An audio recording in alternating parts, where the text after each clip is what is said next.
On est vraiment aujourd'hui en France dans un système éducatif où si tu n'es pas académique, il n'y a pas forcément d'autres voies pour toi. Et le moteur, il vient vraiment de là, c'est de se dire mais pourquoi est-ce qu'il y a d'autres formes de réussite et d'intelligence qui n'ont pas leur place dans le système éducatif? On a besoin de remettre de l'émerveillement à l'école et dans notre société. Parce que finalement, nous, si on a choisi de s'attaquer à l'école, c'est parce que l'école est un reflet de la société et que si on veut replacer l'intelligence manuelle au cœur de notre projet de société, il faut d'abord commencer par l'école. Pour moi, la réussite éducative, c'est vraiment replacer l'individu à un endroit dans la société où il a la possibilité de se développer, pourvoir à sa famille, trouver sa dignité, trouver son équilibre. En tant qu'entrepreneur de la tech, je peux que constater que les métiers du cœur et de la main vont être des métiers d'avenir, que c'est quelque chose qui manque complètement aujourd'hui à notre tissu et qu'il faut absolument pouvoir poursuivre et que donc il y a un équilibre à trouver entre aller totalement vers l'intellectuel, ce qu'on a fait depuis 25 ans et qui ne marche pas, et puis rajouter des compétences manuelles pour pouvoir développer un tissu un peu différent et protéger nos savoir-faire. Ils ne se seraient peut-être jamais croisés, et pourtant. D'un côté, des entrepreneurs, des dirigeants, des familles, décidés à donner plus de sens à leur réussite. De l'autre, des femmes et des hommes qui portent des projets d'intérêt général avec conviction et passion. C'est de leur rencontre que naît Voices for Philanthropy. Un podcast qui explore la philanthropie au-delà des chiffres et des apparences. Où l'on découvre des motivations profondes, des doutes parfois, et des instants de bascule. Des rencontres transformatrices. Un podcast porté par Rothschild & Co. Bonjour et bienvenue dans Voices for Philanthropy, le podcast qui donne la parole à celles et ceux, entrepreneurs et porteurs de projets, qui transforment la société grâce à leur engagement pour des causes d'intérêt général. Je suis Claire Cram, responsable de la philanthropie chez Rothschild & Co, et j'ai la joie d'accueillir aujourd'hui 2 femmes animées par une conviction commune. Elles voient, dans l'entrepreneuriat social ou non, une même exigence d'excellence et de responsabilité, où l'engagement demeure la condition de la pérennité. Emma Berger, entrepreneure et coach, et Gabrielle Légeret, fondatrice de l'association De l'or dans les mains. Ensemble, nous allons parler d'intelligence de la main, de réussite éducative, d'artisans, de vulnérabilité, mais aussi de l'importance, comme pour toute entreprise dans la vie, de s'entourer des bonnes personnes pour grandir sereinement. Emma, Gabrielle, bonjour. Bonjour Claire. Alors Emma, diplôme de l'ESSEC en poche, tu vas occuper plusieurs postes dans le marketing et l'innovation dans des grands groupes et en 2017, tu co-organises une solution d'agenda partagé puis Calisi, logiciel de prise de rendez-vous multicanal en temps réel. À la fin des années 2010, un événement personnel va t'amener à changer de voie et formé à l'INSEAD, tu vas devenir coach et accompagner des clients pour améliorer leur impact et leur alignement dans des environnements à fort enjeu. Depuis 2023, tu consacres une partie de ton temps à accompagner des projets à impact social à travers le collectif Entreprendre et plus dont nous allons parler tout à l'heure. Gabrielle, diplômée de Sciences Po Paris, tu fondes De l'or dans les mains en 2021 avec pour mission de réintégrer la pratique manuelle dans les cadres éducatifs, en particulier les collèges. Tu es lauréate du prix Objectif Jeune de la Fondation de France et du prix Gabrielle de Live for Good que nous avons reçu à l'antenne dans ce podcast il y a quelques semaines.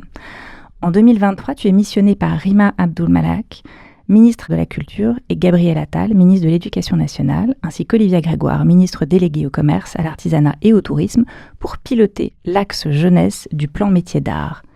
Et en 2025, tu vas publier En finir avec les idées fausses sur les métiers manuels et l'artisanat aux éditions de l'Atelier, un plaidoyer collectif que tu portes avec 46 autres auteurs. Alors avant de parler de votre rencontre, j'aimerais revenir sur les moteurs respectifs de votre engagement. Peut-être commencer par Gabrielle.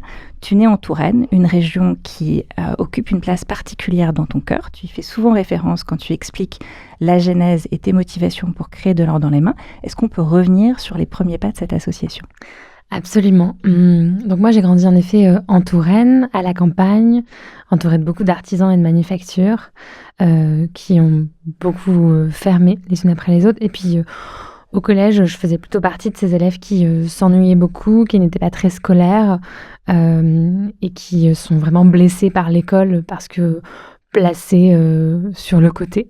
On est vraiment aujourd'hui en France dans un système éducatif où si tu n'es pas académique, il n'y a pas forcément d'autres voies pour toi.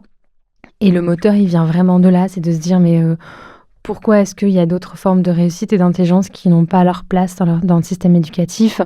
Et moi, je voyais quand même autour de moi beaucoup d'artisans, de chefs d'entreprise, d'agriculteurs qui avaient de l'or dans les mains et qui étaient quand même d'une intelligence très fine, très perspicace, qui connaissaient la nature, qui connaissaient ce que produisaient les matériaux sous leurs mains. Et je me suis demandé pourquoi finalement cette intelligence, elle n'avait pas du tout sa place au sein de nos systèmes éducatifs, alors que, en fait, on a quand même beaucoup de pays européens autour de nous qui l'ont réintégré. 2/3 des pays européens ont des temps de pratique manuelle avec des résultats sur la réussite éducative et sur le bien-être qui sont bien au-dessus de nous. Et donc voilà comment est né De l'or dans les mains. Moi, quand je suis arrivée à Paris, notamment à Sciences Po, il y a quelque chose qu'on nous apprend quand même bien, c'est de concevoir des politiques publiques pour combler des trous dans la raquette. Et donc c'est comme ça que j'ai pensé De l'or dans les mains. Comment est-ce qu'on peut concevoir un programme qui s'adosse aux politiques publiques déjà existantes, qui vient appuyer les enseignants sans être un poids pour eux et qui peut toucher tous les élèves, c'est-à-dire pas seulement les élèves en situation de fragilité, pas seulement des élèves qui sont pas faits pour le système scolaire, mais aussi de très bons élèves qui pourraient avoir envie de faire des maths de façon un peu plus poussée et qui ne sont pas obligés de devenir ingénieurs pour ça et qui pourraient devenir menuisiers. Bah ça, on y reviendra parce qu'effectivement, De l'or dans les mains a cette particularité d'allier l'action de terrain très concrète et une dimension de plaidoyer qui est forte et qui t'anime en fait depuis tes débuts dans l'association. Alors, toi, Emma, donc aujourd'hui, tu accompagnes Gabriel, mais tu accompagnes aussi d'autres entrepreneurs sociaux. Et pour ce faire, tu as choisi de rejoindre un collectif qui s'appelle Entreprendre et Plus. Alors, pour les auditeurs qui ne connaissent pas Entreprendre et Plus, est-ce que tu peux nous dire ce qu'est ce collectif et pourquoi tu as décidé de t'associer à leur action il y a quelques années déjà ? Oui, il y a quelques années déjà. Quand j'ai commencé à m'intéresser à mon action philanthropique, parce qu'il y a un moment, quand on a beaucoup reçu, c'est important de pouvoir donner, j'avais pour intention de mettre mon impact au bon endroit. Et ce que je sais faire, c'est effectivement accompagner des entrepreneurs, accompagner des dirigeants. Et j'ai cherché, parce que j'avais aucune expérience réelle en philanthropie, à part donner pour mon école, accompagner des jeunes boursiers, et je manquais de visibilité, je manquais de connaissances, et puis je suis tombée sur ce fonds de dotation qui réunit donc des entrepreneurs qui ont eu la chance de réussir et qui ont envie de pouvoir laisser de la place à un impact social, mais bien accompagné. Donc c'est un fonds de dotation, nous sommes une 30aine d'entrepreneurs, et nous allons donc gérer ce fonds de dotation avec autant d'exigences qu'un fonds d'investissement, en choisissant des projets qui nous semblent à la fois pertinents et aussi durables. Durable avec la capacité d'avoir des entrepreneurs de qualité, des projets bien gérés, et donc laisser un impact sur plusieurs années. On les accompagne pendant 3 ans. Durant ces 3 années, il y aura bien sûr un soutien financier, mais aussi un accompagnement. Chaque entrepreneur, comme Gabriel, sont accompagnés de 2 à 3 mentors. Donc on a le plaisir de coacher en groupe. Voilà, ce qui est extrêmement riche pour nous, qui est riche pour l'entrepreneur. Et ça lui permet aussi d'avoir accès à un écosystème un peu plus large, puisque voilà, il y a d'autres mentors que nous si on a besoin. Il y a des expériences avec d'autres entrepreneurs sociaux. Donc j'espère que pour Gabriel, ça lui donne aussi une visibilité sur d'autres façons de faire et ça l'enrichit dans son management, dans la façon dont elle conduit son association. Et voilà. Ça, on va y revenir sur des exemples très concrets. Mais alors du coup, comment se passe cette rencontre entre vous deux ? Parce que j'ai cru comprendre que tu avais candidaté, ou en tout cas on t'avait invité à candidater pour devenir lauréate d'Entreprendre et Plus. Et il va y avoir un matching qui va s'opérer. Est-ce que vous pouvez nous raconter à la fois la session de l'Impact Session, comment ça se passe, quel est le concept, et puis comment vous choisissez l'une l'autre, parce que ça fait déjà 2 ans maintenant que vous travaillez ensemble. Gabriel ? Déjà sur le process, donc c'est vrai qu'avant même d'être sélectionné, il y a un process assez long et assez rigoureux où ils nous écoutent sur l'ensemble des entrepreneurs d'Entreprendre et Plus, qui sont quand même une petite 20aine, je crois, un peu plus aujourd'hui. Bon voilà, vont nous écouter et nous décortiquer, nous mettre à nu pour vraiment être persuadés je pense du potentiel en fait du projet et de sa capacité à grandir et à scaler. Et à l'issue de l'ensemble de ces ces temps de travail, d'écoute. Je crois que les coachs se répartissent les projets selon aussi des besoins très spécifiques, parce que finalement, chaque projet n'a pas les mêmes besoins en matière de développement et d'innovation. Et alors, quand même, tu es passé par plusieurs incubateurs ou accélérateurs. Donc, tu as déjà eu la chance, avec De l'or dans les mains, d'être accompagné. Est-ce que tu peux nous expliquer un peu ce qui différencie l'accompagnement d'Entreprendre et Plus et ce que tu trouves là que tu n'avais pas forcément trouvé ailleurs? D'abord, c'est un accompagnement individuel. Alors que moi, avant, j'avais donc été accompagnée par Live for Good au tout début de l'or dans les mains. Et Entreprendre et Plus est arrivé quand De l'or dans les mains avait 2 ans. Donc, elle était quand même aussi très, très jeune. Je pense que Entreprendre et Plus est la seule structure d'accompagnement qui arrive à ce stade de maturité des associations. C'est-à-dire qu'il existe pas mal de choses pour les tout débuts de l'entrepreneuriat. Il existe aussi pas mal de structures vraiment pour l'accompagnement au passage à l'échelle. Mais bon, d'abord, ce qu'il faut dire, c'est que en matière d'entrepreneuriat social, il y a quand même moins d'accompagnement et moins de structures d'accompagnement que l'entrepreneuriat classique. Et Entreprendre et Plus, c'est vraiment la seule à agir à cet endroit. Et moi, ce que j'aime vraiment beaucoup, c'est la qualité de cet accompagnement, l'exigence.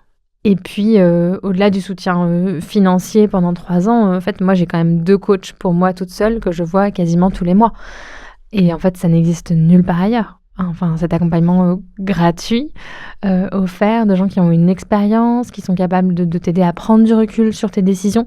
Parce que je crois que c'est ça, en fait, pour moi, la valeur ajoutée de ces coachings, c'est de se dire que t'es pas toute seule quand tu prends des décisions. Et en fait, quand on est entrepreneur, quand on gère une équipe et quand on doit en fait donner tout le temps le cap, on est censé être très seul en fait face aux décisions qu'on prend, en tout cas à la fin. Et Emma et Philippe, ils sont là pour en fait m'aider à poser les choses sur la table et à accompagner en fait cette prise de décision qui intervient tout le temps dans la vie d'un entrepreneur. Bien sûr.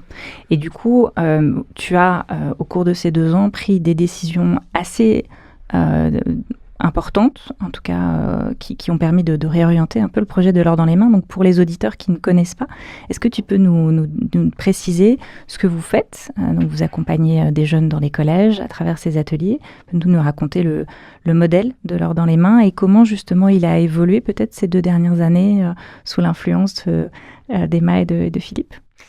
Donc nous, notre mission, c'est de réintégrer la pratique manuelle au sein du système éducatif et on le fait via 2 volets. Un premier qui est vraiment un volet de conception et d'opérationnalisation et de déploiement de programmes pédagogiques dans les collèges.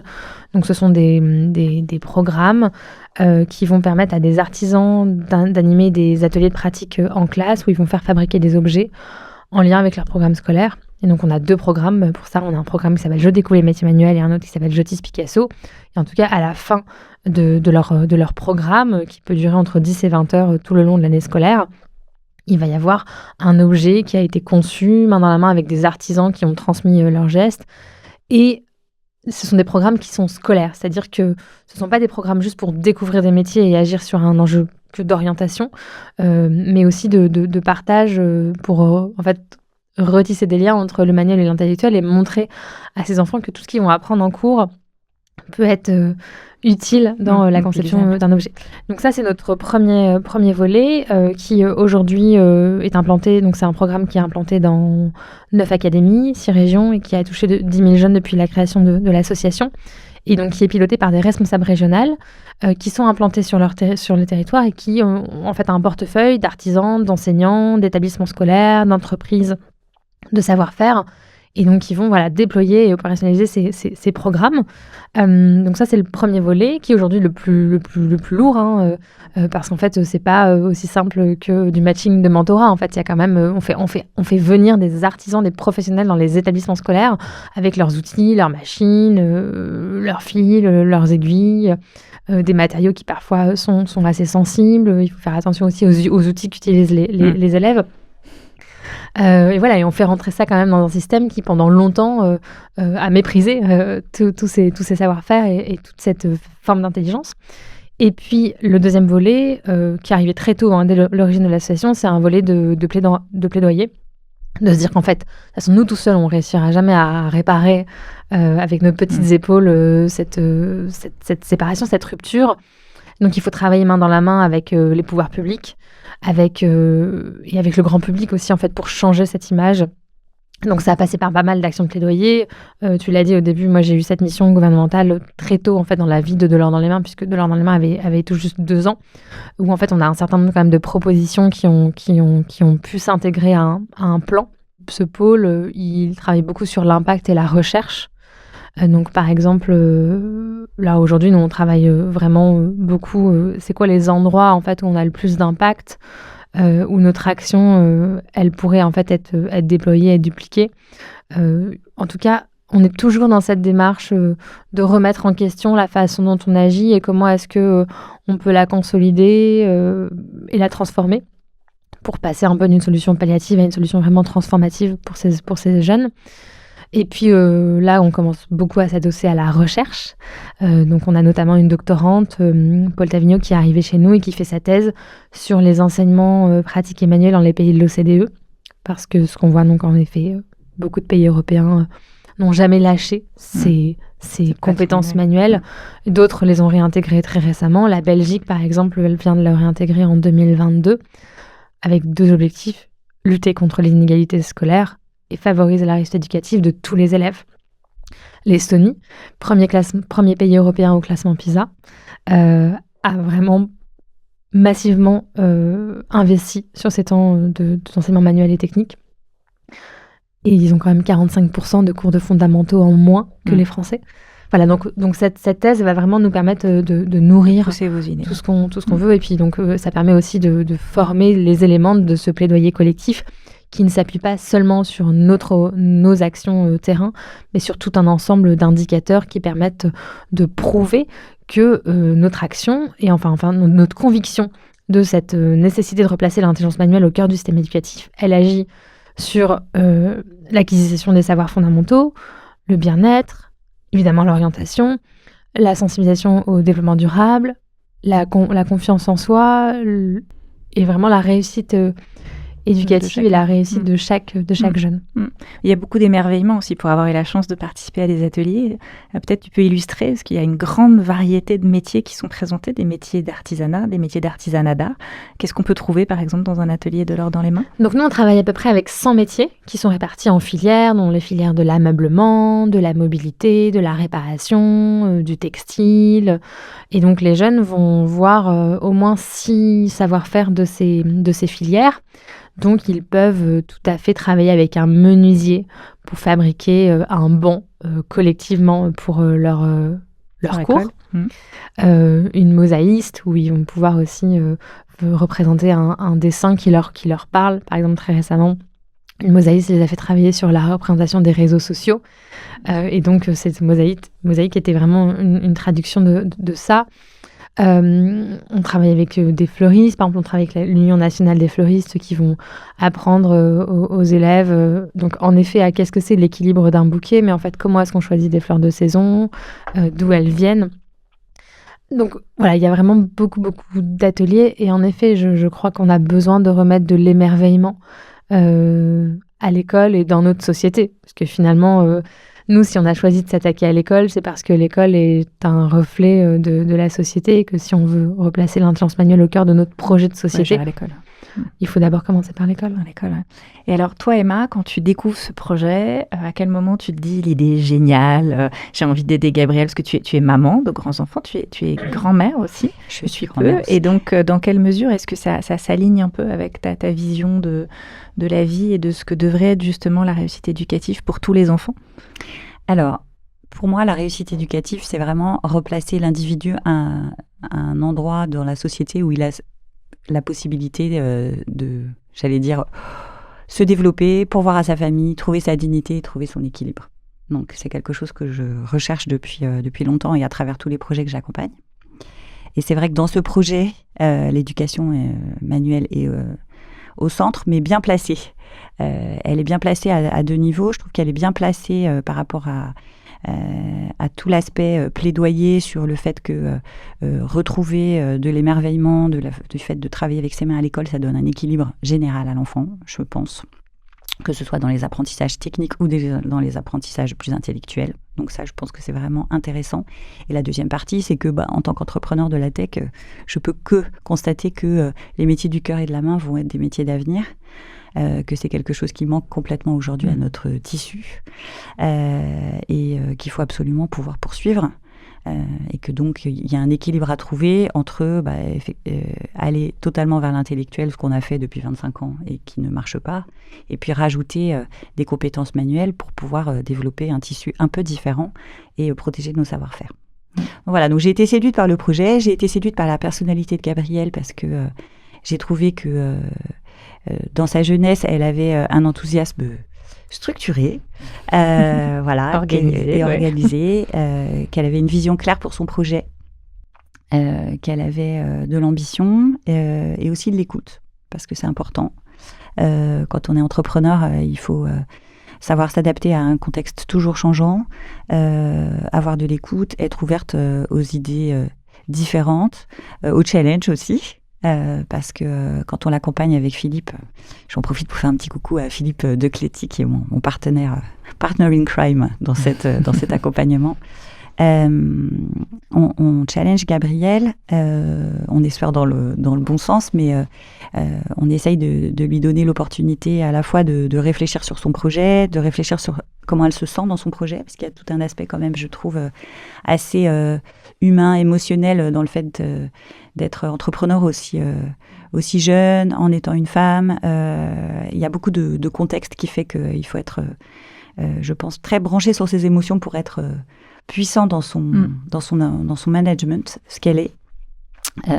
Et puis on l'accompagne aussi, nous, beaucoup dans la structuration, le focus, qui sont des points essentiels pour un entrepreneur.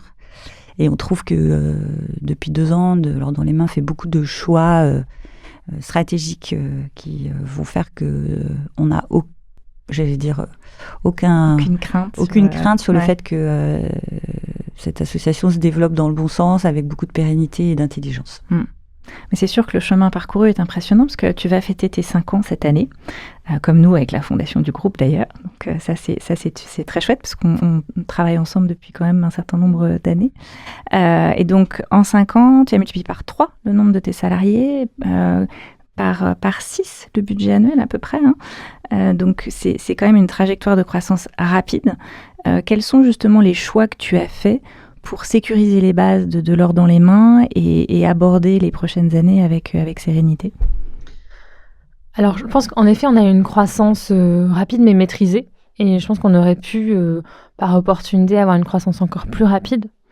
Mais je pense que les choix qu'on a eus, et pour le coup, Emma et Philippe n'y sont pas pour rien, c'est d'abord, à un moment donné, de ne plus ouvrir de nouvelles académies, mais de dire qu'on se concentre sur ces académies et on entre dans une phase d'approfondissement et de consolidation dans laquelle on est quand même depuis 2 ans. Donc on maille ces territoires, mais on arrête d'en ouvrir d'autres. Parce qu'en fait, on a quand même calculé que ouvrir un nouveau territoire, ça coûtait quand même très cher. C'était des investissements pour recréer un écosystème qui puisse permettre de déployer ces programmes dans les collèges. Donc ça, je dirais que c'est un des premiers éléments. La deuxième, je pense que ça a été assez tôt de s'entourer d'une équipe senior. Moi, j'ai eu des stagiaires, j'ai eu des juniors, et j'ai trouvé ça très éprouvant, parce qu'en fait, c'est une énergie quand même de dingue de les former. Alors, il faut prendre des jeunes, c'est très important. Mais je pense qu'il y a des moments pour le faire, et qu'en fait, quand on est une jeune structure qui est encore fragile, c'est très éprouvant. Et moi, j'avais vraiment plutôt envie d'avoir autour de moi des gens meilleurs que moi sur des sujets que je maîtrisais moins. Et donc ça, je pense que ça a été un choix très important, très judicieux, notamment pour les responsables régionales. Donc ça veut dire que c'était alors elles sont quand même jeunes, elles sont entre 28 et 32 ans, mais elles ont déjà une certaine expérience en gestion de projet et elles savent faire. Et donc ça, en fait, ça veut dire que moi, j'ai pas besoin d'être complètement derrière elles. Je pense que de savoir déléguer très tôt aussi, et de se dire que peut-être que ce sera pas aussi bien fait que si j'étais derrière, ça sera fait différemment, mais en fait, c'est pas moins bien. Et puis en fait assez vite de s'épauler de fonctions support très stratégiques. Je pense que ça a été très important. Et puis aussi sur le modèle économique, notamment vraiment sur donc pour être très basique, le coût du programme. Aujourd'hui, c'est un programme pour lequel nous on va faire appel à des artisans qu'on va rémunérer. parce que ce sont pour la majorité des artisans indépendants. Donc ça, c'est ce qui coûte le plus cher au programme. Et donc, une des stratégies qu'on a vraiment poussé et développée avec Philippe et Emma, c'est de se dire on va s'appuyer sur des réseaux d'entreprises de savoir-faire, de fédérations, de centres de formation qui vont nous mettre à disposition des salariés qui vont intervenir dans nos collèges et qui, en fait, si on arrive à un moment donné, et c'est donc un des premiers objectifs de l'association d'ici 2 ans, à 50-50, c'est-à-dire 50% d'artisans indépendants qui sont rémunérés et 50% de salariés d'entreprise qui sont mis à disposition par ces entreprises, et qu'en fait, avec nous, on a quand même réussi à monter un écosystème très solide d'acteurs économiques. En fait, on peut faire plier le game, c'est-à-dire qu'on peut avoir suffisamment de poids auprès des pouvoirs publics pour leur dire, en fait, on peut le faire, et on peut notamment le faire parce que les acteurs économiques sont prêts à mettre la main dans le cambouis pour ça, parce qu'ils savent, ils ont, je pense, conscience aussi que pendant très longtemps, ils se sont enfermés sur eux-mêmes et que c'est aussi pour ça qu'ils n'ont pas plus réussi à attirer des jeunes. Et aussi parce qu'on est arrivé à sortir un programme qu'on peut massifier, qui peut toucher tous les jeunes d'un établissement scolaire et qui coûte quand même 2 fois moins cher. Donc ça, je dirais que ça a été des choix. Et puis, il y a eu quand même pas mal de choix aussi de recrutement. Voilà, j'ai quand même appris que quand il y a un doute, il n'y a pas de doute. C'est vrai. C'est quand même, voilà, et c'est quand même très important C'est une bonne leçon, ouais. de venir avec mes doutes et d'entendre me dire, oui, donc en fait, tu as un doute, donc c'est pas forcément la bonne personne. Ça, c'est parfois des choix qu'on peut pas faire soi-même. Donc ça, c'était quand même assez précieux. Et puis, moi, je suis tombée enceinte alors que De l'or dans les mains avait 4 ans. C'est pas rien de préparer un congé maternité quand on a une équipe encore très petite et que tout repose beaucoup sur ses épaules. Et donc ça, c'était aussi, je trouve, un chantier qu'on a préparé ensemble qui était vraiment précieux et déterminant en fait pour la suite de l'or dans les mains, parce que finalement, 3-4 mois d'absence, c'est beaucoup. Et en fait, c'est pas que 3-4 mois d'absence, c'est que en revenant, il faut quand même réaménager les choses parce qu'on a un enfant à la maison qui a besoin de nous et de revoir ses priorités. Et voilà, et je trouve que grâce à Philippe et Emma, en fait, la façon dont on a structuré l'association et comment elle fonctionne aujourd'hui fait que moi, je pense que je pourrais me réabsenter 3 mois et ça fonctionnerait. Super. Et tout à l'heure, tu disais, on a passé le cap des 10 000 jeunes qui ont été touchés par De l'or dans les mains. Est-ce que tu aurais une histoire, voilà, je sais pas, une situation d'émerveillement d'un jeune ou un échange avec un jeune qui t'a particulièrement touché, que tu aimerais partager? Bon, déjà, on a des jeunes qui, ça y est, ont choisi cette voie. Et donc ça veut dire qu'eux, ils ont eu ce programme plutôt en 5e. Et nous, on agit notamment en 5e parce qu'on trouve que c'est là où finalement, il y a encore cette capacité d'émerveillement et de curiosité des jeunes. Et que si on agit en 4e ou en 3e, c'est presque déjà trop tard pour parler d'orientation, parce que les stéréotypes sont quand même bien ancrés et les jeunes sont déjà trop stressés par cette orientation. Et donc voilà, on a des jeunes qui, à l'issue de leur 3e, ont choisi de partir en CAP joaillerie ou en ébénisterie. Et donc ça, c'est quand même chouette quand on a des enseignants qui nous disent bon bah voilà, c'est grâce à De l'or dans les mains, même si c'est pas le seul objectif. Moi, ce qui me marque particulièrement, c'est le changement de regard des enseignants sur leurs élèves. C'est-à-dire que on est quand même dans un système scolaire où si t'es pas très bon en maths, par exemple, comme c'était mon cas, ou que t'es un élève moyen, en fait, tu vas rester dans cette case toute ta scolarité, sauf avoir des enseignants qui donnent leur main à ces élèves, mais c'est quand même compliqué parce que ces enseignants, ils ont aussi beaucoup de jeunes. Et quand, en fait, vous mettez autour de la table des élèves et leurs enseignants pour faire de la broderie, par exemple, et que tout à coup, en fait, ils réalisent qu'ils ont un de leurs élèves qui a peut-être jamais fait de broderie, mais qui est très créatif, qui a une dextérité incroyable et qui a réussi un talent. à faire quelque chose de magnifique. En fait, ça change le regard de l'enseignant pour le reste de l'année. Et donc ça, c'est assez merveilleux. On a aussi eu des adolescents qui sont arrivés d'Afghanistan il n'y a pas très longtemps et qui parlent pas très bien français dans leur collège. Et en fait, dans un atelier de tapisserie, les enseignants ont découvert que cet élève, leur père était tapissier en Afghanistan, et donc il savait très très bien faire de la tapisserie. Et donc peut-être qu'il parlait pas très bien français, peut-être que c'était très compliqué pour lui d'arriver dans ce système scolaire nouveau. Mais par contre, il avait ce talent, et ensuite les enseignants l'ont poussé pour qu'il puisse choisir cette voie en France et donc partir de son talent qui venait de son pays qu'il a fui. Donc voilà, on a quand même plein de belles histoires et sur des élèves de toute typologie, c'est-à-dire des élèves fragiles en réseau d'éducation prioritaire, boursiers, mais aussi des élèves, de très bons élèves qui en fait ont découvert, notamment sur le travail du bois, à quel point ça pouvait mobiliser des connaissances scientifiques qu'ils adoraient et de faire ce choix-là. Et comme le disait Emma, nous on en est convaincus, ces métiers de la main, ce sont des métiers de demain. Et les chiffres le disent, c'est-à-dire que sur les 2,8 millions d'emplois qui vont être créés dans le cadre de la transition écologique, on en a quand même 80% qui vont être des métiers manuels, dans la rénovation du bâti, dans l'agriculture ou dans la mobilité douce.